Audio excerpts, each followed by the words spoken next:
Teksa po japim lamtumirën vitit të 2025 dhe po hym në vitin e ri 2026, ndalemi për të reflektuar mbi gjithçka që ky vit na solli. Viti 2025 ishte një periudhë plot sfida, ndryshime dhe zhvillime të rëndësishme, si në nivel global ashtu edhe në vendin ton. Në vitin që po lëm pas, kanë ndodhur zhvillime të shumta edhe në maqenin e veriut, duke përfshirë skenën politike, shoqërore, si dhe ngjarje tragjike që lanë gjurmë të thella.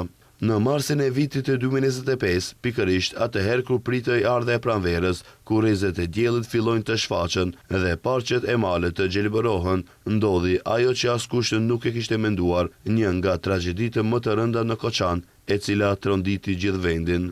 Më 16 mars 2025, diskoteka Puls në Koçan kishte hapur dyert për të pritur qytetarët, sepse po atë natë para publiku do të performonte grupi i njohur muzikor DNK, por ajo që duhet të ishte një mbrëmje argëtimi u shndrua në një tragjedi të rëndë.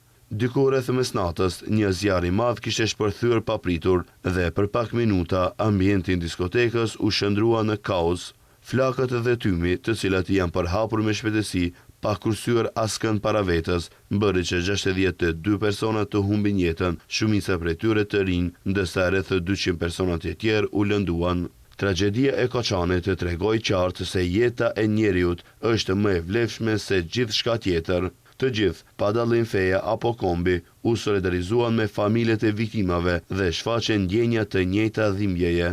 Por 5 muaj më vonë, duket se ky solidaritet u harua, pasi në gusht u rikthyen në dhomat e gazit për shqiptarët, pa asnjë arsye, dhe kjo ndodhi në prezencë të kryeministit edhe disa antarëve të tjerë të qeverisë. Teksa zhvillohej një ndeshje basketbolli mes maqedonisë së Veriut dhe Rumanisë, disa tifozë të etnitetit të Maqedonas mbrohoritën fjalë të rënda kundër shqiptarëve, duke thënë shprehje si dhoma gazit për shqiptarët dhe vdekje për shqiptarët. Ajo që bëri situatën edhe më shqetësuese ishte prezenca e kryeministit edhe disa ministrave të tjerë në sallë gjatë këtyre incidenteve. Viti 2025 u shënua jo vetëm nga tragjeditë dhe incidente, por edhe nga zhvillime të rëndësishme politike. Tetori solli raundën e parë të zgjedhjeve lokale, i cili nxori 43 fitues.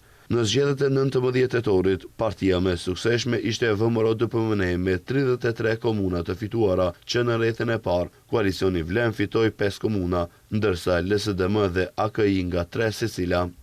Duke llogaritur të 2 raundet zgjedhore, VMRO-DPMN siguroi fitoren në 54 komuna, përfshirë edhe qytetin e Shkupit. Koalicioni Vlen arriti të fitojë 9 komuna, LSDM 6, ndërsa Aleanca Kombëtare për Integrim fitoi në 4 komuna. Ndërkaq, komuna e Gostivarit, qendër Zhupës, Mavrovë-Rostushës dhe Vrapçishtit do t'i nënshtrohen përsëri procesit të rivotimit më 11 janar 2026, pasi në rrethin e parë të zgjedhjeve, që u mbajtën më 19 tetor, nuk u arrit censusi i nevojshëm i daljes së votuesve dhe zgjedhjet u shpallën të pavlefshme. Këto ishin disa nga ngjarjet kryesore që shënuan vendin gjatë vitit që lëm pas, teksa kanë mbetur edhe disa orë ku do të përcjellin vitin 2025 dhe do ta mirëpresim vitin 2026. Urojmë që viti i ri të sjellë lajme të mira për të gjithë qytetarët.